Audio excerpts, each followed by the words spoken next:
네, 안녕하세요. 오늘은 제8과 예수 새 언약의 중보자에 대해서 오늘 공부를 하겠는데요. 지금 계속 예수님에 대해서 예수님의 그런 직책, 이루신 직책에 대해서 지금 계속 공부를 하고 있는데요.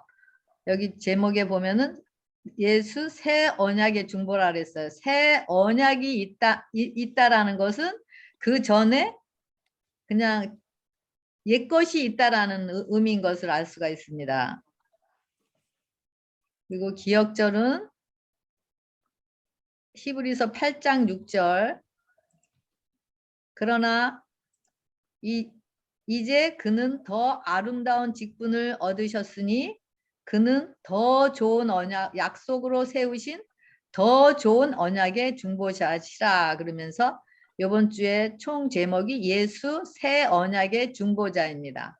여기서도 더 아름다운 직분, 또 더 좋은 약속, 또 더 좋은 언약의 중보자라고 했는데요. 그러면 그 이전에 더 덜한 어떤 직분이 있었고, 또 덜한 약속이 있었고, 또 덜한 언약의 중보자가 있었다라는 것을 여기 이야기하는 것을 볼 수가 있습니다. 제가 이 쓴뿌리 얘기를 하기를 좋아하는데요. 왜냐면 우리 자아의 상태를 알아야지만 우리 예수님의 십자가가 더 우리 마음속에 은혜로 다가오기 때문에 제가 자꾸 말씀드리는 거 이해해 주시면 감사하겠습니다. 우리 인간의 본질은 아담이 불순종함으로부터 마음의 엉겅퀴와 가시덤불로 인해서 마음의 쓴뿌리가 자라나기 시작했어요. 그래서 이런 상처 투성이로 인해서 항상 마음이 악하고 또 선한 것이 없다고 말씀하셨어요. 그래서 이런 유전자, 우리 자체의 유전자로 인해서 계속 마음에 이기심과 자아가 깊숙이 뻗어나가므로 그런 사단이 심어준 원망과 원한, 또 미움, 또 교만의 씨를 뿌리며 단단하게 굳은 우리 자아의 열매를 맺고 있는 것이 바로 우리의 본질인 것을 알 수가 있습니다. 그래서 이것을 성경에서는 굳은 마음이라 그래요. 굳은 마음인데 제가 찾아보니까 굳은 마음이 바로 돌 같은 마음이라고 쓰여 있더라고요. 스톤. 예. 그래서 바로 우리 마음의 밭이 돌밭이라는 것을 얘기하고 있습니다. 여기 이 그림과 같이 이렇게 엉겅퀴와 쓴뿌리로 인해서 뿌리가 이게 박혀갖고 또 안에 돌이 있어갖고 이게 씨앗을 뿌릴 수 없는 밭이 되었어요. 바로 우리 마음의 밭이 이런 상태라는 것을 얘기하고 있습니다. 바로 이런 마음의 밭이 바로 죄의 본질의 밭이라고 이야기하고 있습니다. 그래서 이런 우리 마음의 밭이 돌밭인데 이 돌밭을 이렇게 고르지 않고 그대로 내버려 두었기 때문에 바로 저런 서로 이렇게 연결이 돼서 뿌리가 연결이 돼서 또 그런 뿌리로서 인해서 바로 이스라엘 백성들이 그런 계명을 지키겠다라고 약속은 하고 지키고 싶어 하지만 하나님과의 언약을 지킬 수 없었던 것이 바로 이런 쓴뿌리로 인한 본질의 상태였기 때문이라는 것을 알 수가 있습니다. 그래서 그들은 계명을 지킬 수 없기 때문에 언약을 파괴하게 되었습니다. 그래서 이런 본질의 상태로서는 순종을 할 수 없기 때문에 바로 이런 것을 옛 언약 아래에 있다라고 이야기하고 있습니다.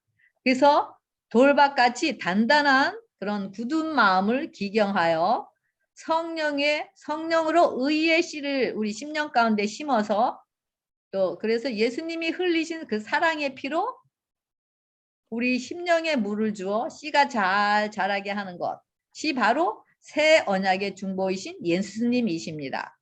그 예수님이 인간으로 죽으시기 위해서 오셨고 십자가에서 말씀대로 죽으시고 부활하시고 승천하신 것입니다. 그리고 지금 회개한 영혼들을 위해 하늘 지성소에서 자신의 피를 가지고 하나님 앞에 우리의 온전함을 중보하고 계십니다. 그와 동시에 믿음으로 현재 우리 마음인 지성소에 성령으로 임재하셔서 우리를 위해 중보일을 하고 계시는 것입니다. 이것이 새 언약의 중보자라고 말씀하고 있습니다.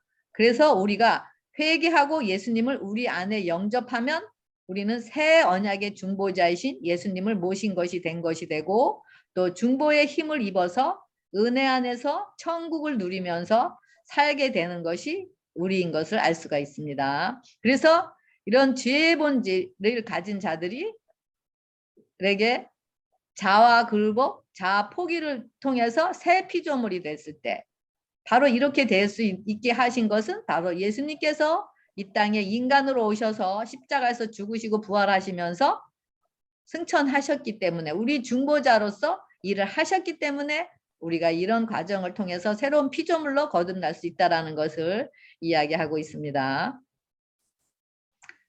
여기 옛 언약 아래라고 그랬는데요. 옛 언약 아래에 아까 돌밭이라 그랬잖아요. 바로 이런 돌밭의 상태들을 가진 자들이 바로 이 미련한 처녀라고 이야기하고 있습니다. 우리 지난주에도 미련한 처녀에 대해서 살펴보았는데요. 고린도전서 3장 9절에는 너희는 하나님의 밭이요 하나님의 집이니라 라고 말씀하고 있습니다.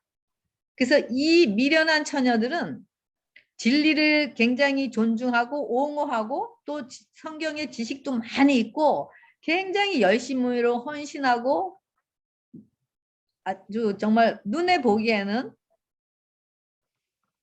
빈틈이 없는 그런 자들입니다.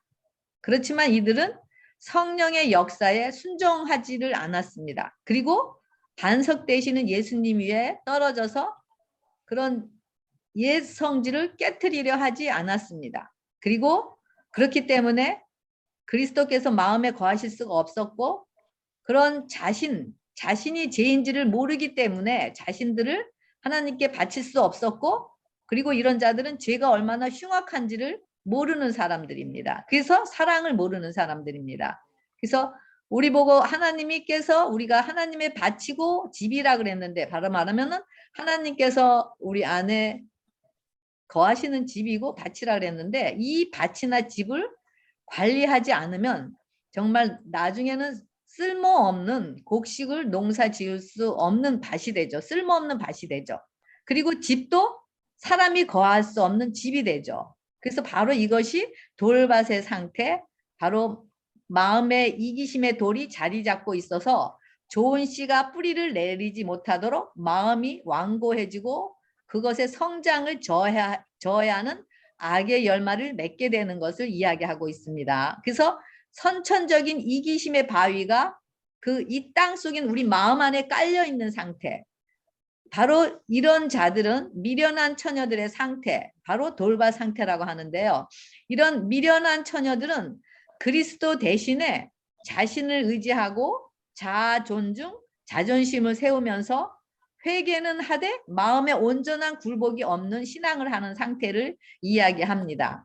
그들은 저희의 선한 행실과 또 순간적인 선한 생각을 의뢰하고 또 스스로 의롭다라는 생각이 강한 자들임을 이야기하고 있습니다. 저희가 잘 아시는 분이 있어요. 가까이 사시는 잘 아시는 분이 있는데, 그분은 한국에서 굉장히 이렇게 똑똑하고 그렇기 때문에 나라에서 미국으로 유학을 보내줬어요. 그리고 그 옛날에 그렇게 나라에서 미국으로 유학 보낸 사람들이 별로 없을 때, 한국 사람들이 별로 없을 때, 그때 한국에서 그런 유명사를 타면서 미국에 왔었어요. 그래서 박사학위도 받고 아주 젊은 시절을 아주 잘 보냈었죠. 그랬는데 이분의 지금 상태는 우울증에 걸려갖고 그 집 안에 들어가면은 집을 들어갈 수가 없어요. 왜냐하면은 집 안에 온갖 쓰레기들로 문 앞부터 온 집안이 쓰레기들로 다 꽉꽉꽉 차여 있기 때문에 누가 가서 도와주고 싶고 같이 이야기도 나누고 같이 사랑을 나누고 싶어도 들어갈 수가 없기 때문에 갈 수가 없어서 도움을 줄 수 없는 그런 상황에 있는 분이었어요. 그래서 그렇게 쓰레기를 버리지 않고 계속 집안에다가 쌓아 놓기만 하기 때문에 이런 상황이 생긴 겁니다. 그래서 이런 상황을 통해서 아무리 많은 지식, 또 많은 높은 명예와 많은 재산과 지식들이 결코 우리의 우울증과 여러 질병과 정신적인 것들을 치유할 수 없는 것을 또 생각하게 되었고요. 오히려 이런 것들이 우리 안에 이기심을 더 쌓아가면서 더 단단하게 하면서 자존감을 더 세워지게 하는 것임을 보게 되었습니다. 그래서 더 마음이 굳어지고 또 그러면서 하나님으로 멀어져 가면서 중보자인 예수님을 마음에 모실 수 없는 그런 방으로서 변질돼 가는 상황을 이끄는 것을 보게 되었습니다. 네, 그러면서 중보자의 역할은 무엇인가? 제가 지금 교과 공부하기 전에 그런 과거에 공부한 것을 총정리를 해갖고 기본적인 것을 다시 복습하는 의미에서 지금 말씀드리는 겁니다. 중보자의 역할은 바로 요한일서 2장 1절에 나의 자녀들아 내가 이것을 너에게 쓰면 너희로 죄를 범치 않게 하려 함이라. 만일 누가 죄를 범하면 아버지 앞에서 우리에게 대언자가 있으니 곧 의로우신 예수 그리스도라 이야기하고 있고요. 또 요한일서 2장 2절에는 저는 우리 죄를 위한 화목 제물이니 우리만 위할 뿐 아니요 온 세상의 죄를 위함이라고 말씀하고 있습니다.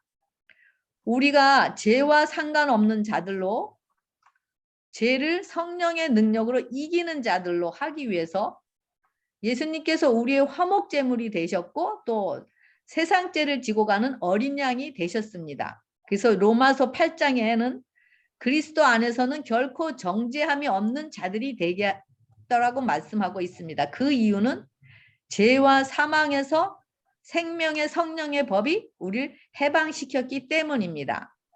우리가 우리 안에 쓰레기들을 성령님께서 계속 보여주실 때 회개하고 버리고 또 회개하고 버리고 하면서 점점 우리 심령이 비어지게 되는 것, 바로 이것이 회개이고 우리 대언자이신 그리스도를 의뢰하는 것, 의로우신 그리스도를 의뢰하는 것이고 이것이 바로 죄를 범치 않게 하는 결과를 낳게 되는 것임을 알 수가 있습니다. 바로 성령님께서 이렇게 비어진 자들 안에 성령님께서 임재하셔서 피로 우리 심령을 씻어주시고 계시기 때문에 우리 대언자가 되신 것입니다. 이것이 바로 예수님이 우리의 중보자가 되셔서 우리 안에서 하시는 일임을 알 수가 있습니다. 지금은 하늘 지성소에서 우리 자신의 피를 가지고 우리의 의를 주장하고 계시고 우리 안에서 그 일을 믿음으로 우리 안에서 그 일을 우리 안에서 우리의 일들을 하고 계시는 것을 알 수가 있습니다. 그래서 지금도 그 우리 안에 마음에 있는 쓰레기들을 버리지 않고 집안에 가득 채우고 있는 우리들에게 여전히 우리 마음의 문 앞에서 우리 심령을 두드리시고 쉬지 않고 두드리면서 내가 들어가서 그 쓰레기들을 치워주시겠다고 이야기하고 계십니다.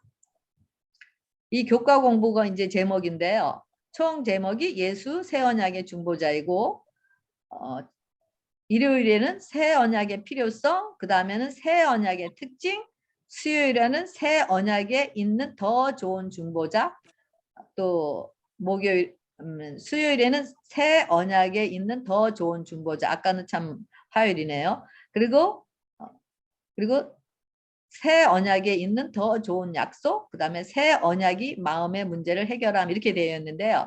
여기를 새 언약이라고 되어 있는데 이 새 언약 대신 예수님을 넣어서 읽으셔도 예수님의 필요성, 예수님의 특징 이렇게 넣어도 같다라는 것을 알 수가 있습니다. 의미를 더 확실하게 우리가 알 수가 있는 것을 알 수가 있습니다. 그래서 지금까지 그런 살펴본 그런 그것들을 바탕으로 해서 간단하게 이제 살펴보기로 했는데요. 우리가 일요일과 월요일 소지를 살펴본 후 그 다음에 목요일 소지인 새 언약의 마음의 문제를 해결함을 먼저 살펴보고 그 다음에 화수 순으로 은혜를 나눠보겠습니다. 여기 일요일에 새 언약의 필요성이라 그랬는데요. 왜 새 언약이 필요했을까?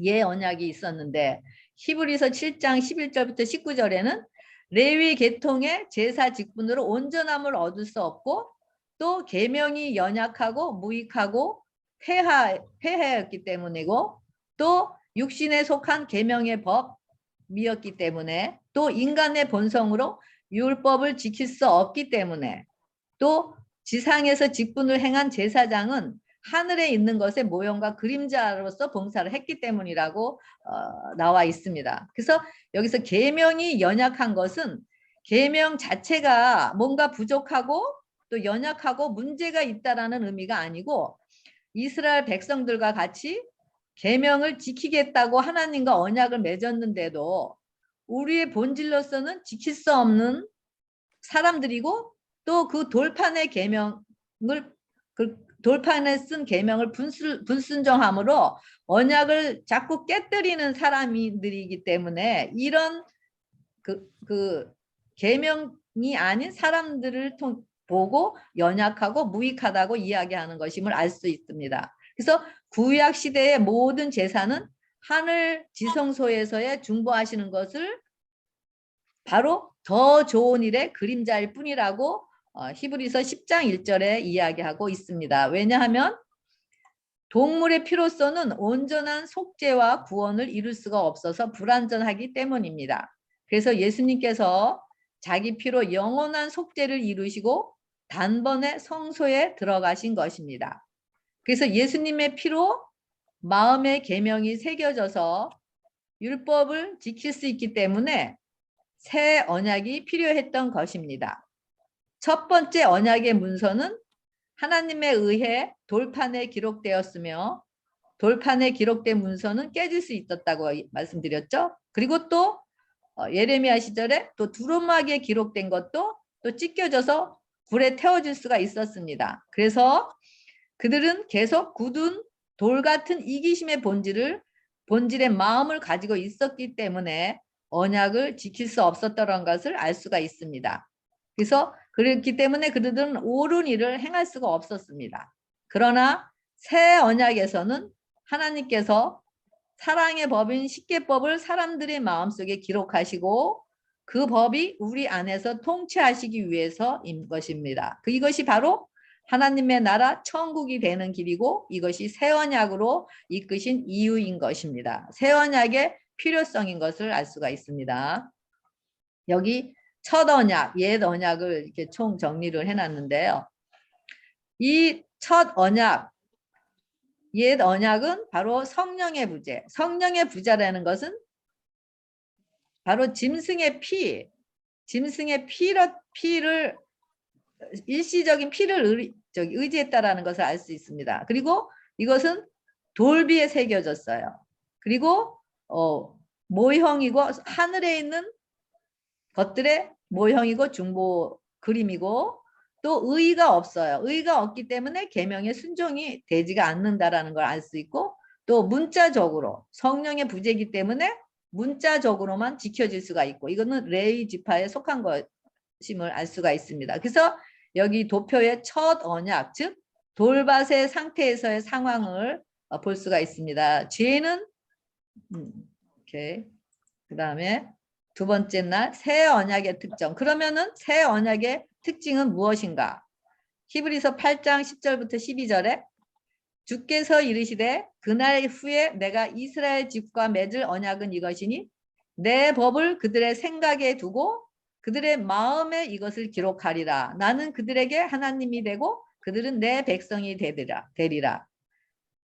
이 인간 돌비에 새긴 그 계명은 잊어버리고 깨뜨리기 때문에 이제는 새 언약은 바로 예수님의 십자가를 통해서 성령으로 우리 마음과 생각에 기록됨으로써 우리가 그것을 하나님은 우리의 아버지가 되고 우리는 하나님의 백성이 되는 이 새 언약의 특징을 볼 수가 있습니다. 그래서 인간의 본질에 그 이기심의 마음을 하나님의 사랑의 마음으로 바꿔주실 때만이 하나님의 형상인 사랑의 품성을 드러내게 되고, 또 새 언약 아래 있는 자들의 특성을 열매로 드러내게 될 수가 있는 것입니다. 그래서 사랑은 십자가를 통해서만이 나타나기 때문입니다.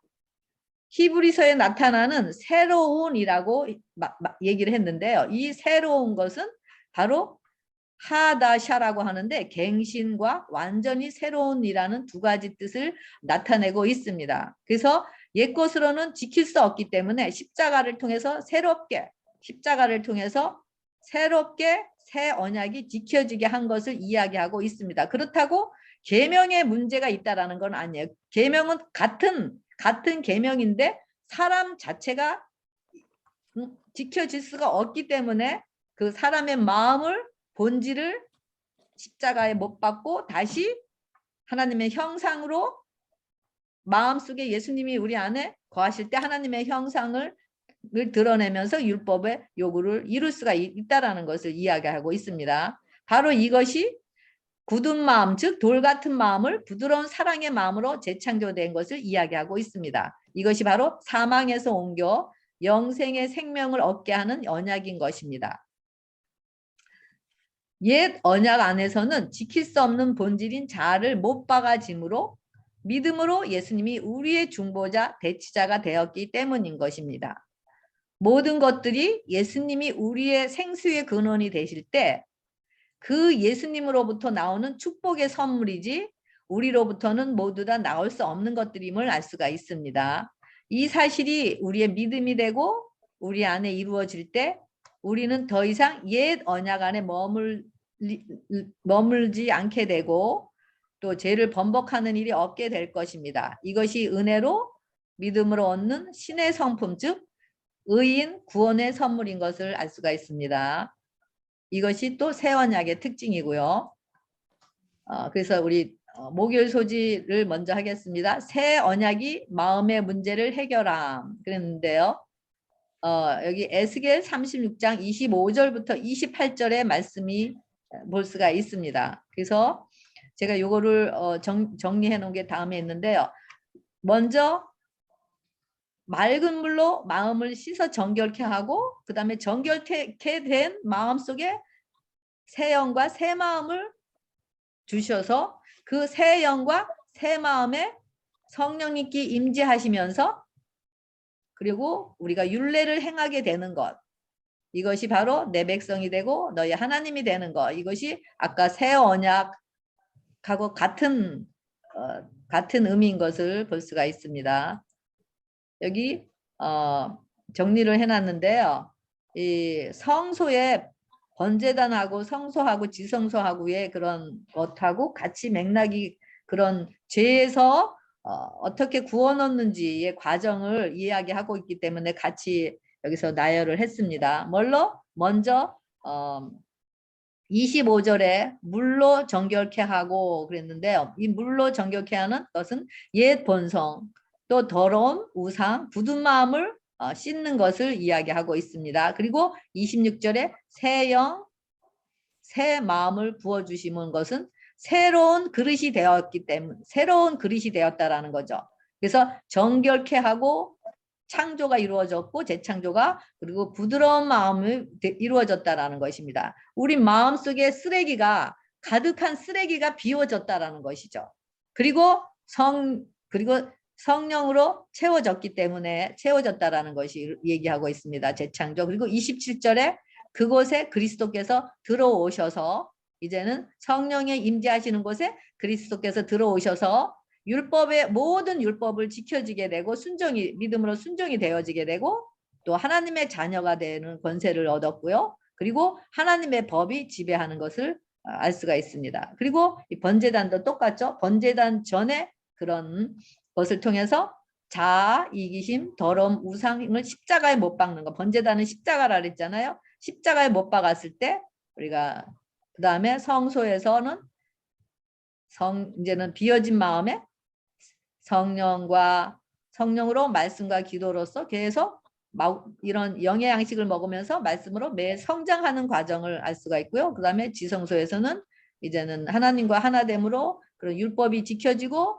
결혼 언약이 이루어지면서 그런 품성이 완성되어지는 것을 이야기하고 있습니다. 그래서 성령님의 임재로 율법의 요구가 이루어지는 것, 바로 우리 안에 의의 본성, 예수님의 본성, 바로 율법이 지켜지는 본성이 심겨져서 의의 열매를 맺게 되는 것을 이야기하고 있는 것을 볼 수 있습니다.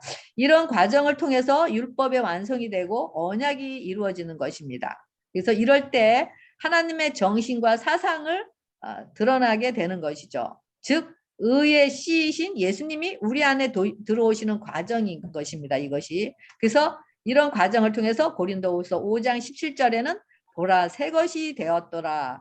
새로운 피조물이 되었다라고 이야기하고 있습니다. 성령의 임재는 바로 사랑 충만이라고 하고 있습니다. 하나님의 품성이 사랑이기 때문에 이 모든 일들은 하나님의 일이시고 단지 우리는 우리 스스로 할 수 없다고 할 수 없는 우리 자신을 하나님께 맡기면서 쉬는 것이 바로 우리의 할 일인 것을 이야기하고 있습니다. 또 우리 세 번째 날 새 언약에 있는 더 좋은 중보자. 히브리서 8장 6절에 그러나 이제 그는 더 아름다운 직분을 얻으셨으니 그는 더 좋은 약속으로 세우신 더 좋은 언약의 중보자시라 그랬는데요. 여기 보면 중보자라고 그랬는데 중보자는 바로 둘 이상의 당사자들 사이의 중재자라고 하고요. 그 다음에 법적 증언의 증인을 이야기하고 있고요. 그 다음에 어떤 협상의 실행을 보증하는 보증인이라고 얘기하고 있습니다. 그래서 이 그리스도의 죽음은 첫 언약에 깨져버린 언약의 법적 의무들을 직접 짊어지신 보증인이십니다. 또한 다른 의미에서 예수님께서 하늘로 올라가신 것은 우리에게 주신 하나님의 약속들이 성취될 것임을 보증하는 것입니다. 그리고 예수님을 부활시키고 예수님을 하나님의 보좌 우편에 앉히심으로 그 하나님께서는 우리를 또한 부활시키셔서 하늘로 이끌어 가실 것을 보여주시는 또 약속일 것입니다. 이것이 약속인 것입니다. 왜냐하면 그리스도께서는 언약이 요구하는 순종을 인간으로 오셔서 십자가에서 충족시키셨기 때문입니다. 그래서 예수님의 유일한 영원한 우리의 중보자이신 것입니다. 그래서 우리가 이 영원한 중보자이신 예수님의 우리 안에 계실 때, 우리 안에 예수님의 피를 계속 믿음으로 흘려주시고 계실 때 우리에게는 두려운 것이 하나도 없는 거죠. 왜냐하면은 우리의 중재자가 되셨고 우리를 증인이 되셨고 우리의 보증인이신 그분이 자신의 피로써 계속 우리를 중보자로서 일을 하고 계시기 때문인 것입니다. 그래서 앞으로 우리의 야곱의 환난 때에 우리가 중보자 없이 하나님 앞에 서야 할 때 우리는 우리 안에 중보자이신 예수님으로 인해서 어떤 환난이나 죽음까지라도 넉넉히 이기게 될 것입니다. 이 예수님, 우리 안에 중보자이신 예수님만이 우리를 흔들리지 않게 하시는 분이십니다. 바로 이 예수님이 새 언약을 제정을 가능하게 하신 더 좋은 언약의 중보자가 되신 것임을 알 수가 있습니다. 넷째 번, 새 언약에 있는 더 좋은 약속. 사도행전 2장 38절에 너희가 회개하여 각각 예수 그리스도의 이름으로 침례를 받고 제사함을 얻으라. 그리하면 성령을 선물로 받으리라고 말씀하고 있습니다. 회개하고 제사함을 받고 성령을 선물로 받는다. 이럴 때 성령을 선물로 받는다라고 이야기하고 있습니다. 이것이 바로 새 언약 안에 있는 더 좋은 약속인 성령을 통해서 이루시는 것을 알 수가 있습니다. 그래서 우리가 침례라는 것은 뭐라 그랬죠? 물속에 우리의 옛 생애를 장사 지내고 다시 부활의 생명으로 일어나는 것. 그래서 성령으로 우리가 거듭나는 것을 이야기한다고 이야기합니다. 그래서 이런 성령의 받는 길, 바로 고린도 후서 1장 22절에도 그가 또한 우리에게 인치시고 보증으로 우리 마음에 성령을 주셨느니라 라고 이야기하고 있습니다. 그래서 그 모형이 옛 언약의 그런 모형들이 하나님의 아들의 죽으심으로 원형과 마주쳤습니다. 그래서 지성소로 가는 길이 열렸습니다. 그리고 새롭고 산 길인 만민이 우리를 위해서 준비가 되었습니다. 이제부터는 예수님께서 모든 하늘에서 제사장과 대언자로서 직무를 행하고 계십니다. 바로 영생을 얻는 조건은 하나님의 율법을 온전히 순종하는, 즉 완전한 의를 요구합니다. 그래서 이 성령, 바로 더 좋은 약속을 이루시는 이 성령의 법이 곧 생명의 법이고, 이 법이 우리 안에서 통치할 때 우리는 하나님과 하나됨 속에서 하나님의 정신과 사상으로 하나님의 품성을 옹이하는 자들이 된다라는 것을 이야기하고 있습니다. 여기 새 언약 아래에 있는 자들의 상태를 여기 정리를 해놨는데요. 바로 새 언약은 바로 성령님께서 임재하셔서 예수님이 우리 안에 들어와 계시는 것을 이야기하고 있습니다. 그래서 이럴 때 우리 법이 바로 우리 마음과 생각에 새겨지게 되고, 이것은 예수님의 피이기 때문에 영구적이고 일시적인 것이 아니라 영구적인 것이고요. 절대 변함이 없는 신실하신 것을 알 수가 있고요. 또 이것은 예수님의 의를 힘있게 되므로 계명이 순종이 되어지고 또 영의 새로움을 잊게 되는 것. 이거는 멜기세덱의 반차를 따라서 이루어지는 것을 알 수가 있습니다. 그래서 이런 더 좋은 새 언약에 있는 더 좋은 약속이 이루어지시기 위해서 성령을 보내주셨습니다. 피 흘림이 없은즉 사함이 없기 때문에 예수님의 죽음으로 모형이 하나님의 아들의 죽음으로 원형과 마주쳤습니다. 그래서 지성소로 가는 길이 바로 새롭고 산 길이 준비되었고, 우리가 그래서 지금 하나님께서, 예수님께서 그런 우리의 대언자로서, 제사장으로서 우리의 자신의 피를 통해서 이미 믿는 자들이 예수님의 피를 통해서 우리가 의롭게 되었다라는 것을 증명하고 계시는 것을 볼 수가 있습니다. 그래서 이 모든 것들, 바로 이 모든 것들은 십자가와 연합함으로 약속하신 성령의 능력을 통해서만 이루어지는 은혜의 선물인 것을 알 수가 있습니다. 그래서 이렇게 됐을 때 성령의 임재의 약속을 이루실 때 바로 성령의 임재를 통해서 바로 예수님과 하나됨의 결과가 어떤 것인가를 여기 다 나와 있죠. 이것이 바로 새 언약에 나타나는 열매인 것을 볼 수가 있습니다. 바로 이것은 회개하고 제사함을 받을 때 믿음으로 성령님이 임재하심으로 우리 안에 중보자이신 예수님이 사시게 되는 것입니다. 보면은 성령이 임재하신다라는 것은 바로 예수님이 우리 안에 사신다라는 의미고, 그럴 때 형제 사랑과 하나님 사랑이 이루어지게 되고, 그리고 하나님을 아는 자들이 되는 것입니다. 그리고 이런 자들이 바로 계명을 지켜지게 되고 의를 이루게 되고 하나님과 하나됨을 이루고 믿음에 따른 순종이 되어지는 것이고, 이런 것을 하나님의 자녀라고 일컫는 것을 알 수가 있습니다. 그래서 예수 그리스도를 아는 것이 영생이기 때문에 이미 예수님을 소유한 자들은 영생을 소유한 자들로서 이 땅에서 살아가게 됩니다. 이 열매들이 바로 히브리서 8장 10절부터 12절에 새 언약의 약속이 성취된 자들에게 나타나는 열매인 것입니다. 하나님께서 우리에게 제시해 주시는 것은 절대로 값싼 것이 아닙니다. 왜냐하면 독생자 예수님, 한 번밖에 없는 그 독생자 예수님이 우리의 모든 것을 다, 우리를 구원하기 위해서 모든 것을 다 소비를 하셨기 때문인 것입니다. 독생자 예수님이 우리의 길이 되고 진리가 되고 생명이 되어서 이런 성령님께서 예수님이 앉아 계신 그 자리까지 우리를 끌어올리십니다. 그뿐 아니라 우리가 거절하지 않으면 신실하신 성령님께서 우리를 하나님 아버지 또 성령 예수님과 하나 되게 하시고, 예수님이 온 세상을 자신의 사랑으로 통치하시는 그 통치에 함께 동역하게 됩니다. 이것이 죄인인 우리들에게 주어진 엄청난 축복의 은혜인 것입니다.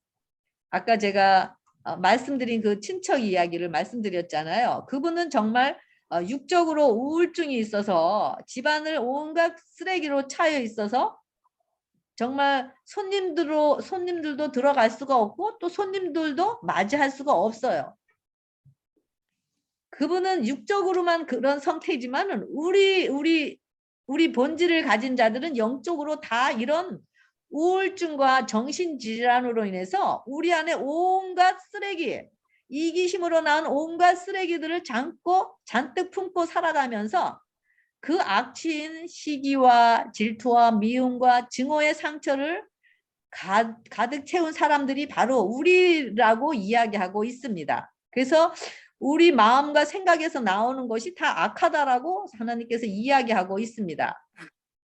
그러면서 이런 상황에서 계명을 지키려고 노력하고 또 결심을 하지만 스스로 할 수 없고 계속 언약을 깨트리고 하면서 좌절하고 옛 계명 아래 있는 자들입니다. 바로 우리가. 하지만 우리가 아직 새 언약 아래 사랑의 계명이 우리 안에 새겨지지 않고 또 믿음으로 그 사실들이 우리에게 아직 이르러 오지 않아서 여전히 돌밭인 우리가 첫 언약 안에서 이기심 안에서 살아가고 있다 할지라도 우리를 계속 우리에게 쉬지 않고 우리 심령의 문을 두드리시면서 예수님 자신의 피의 강권으로 우리의 마음을 굴복할 수 있도록 하시면서 우리에게 선택하는 길을 지금도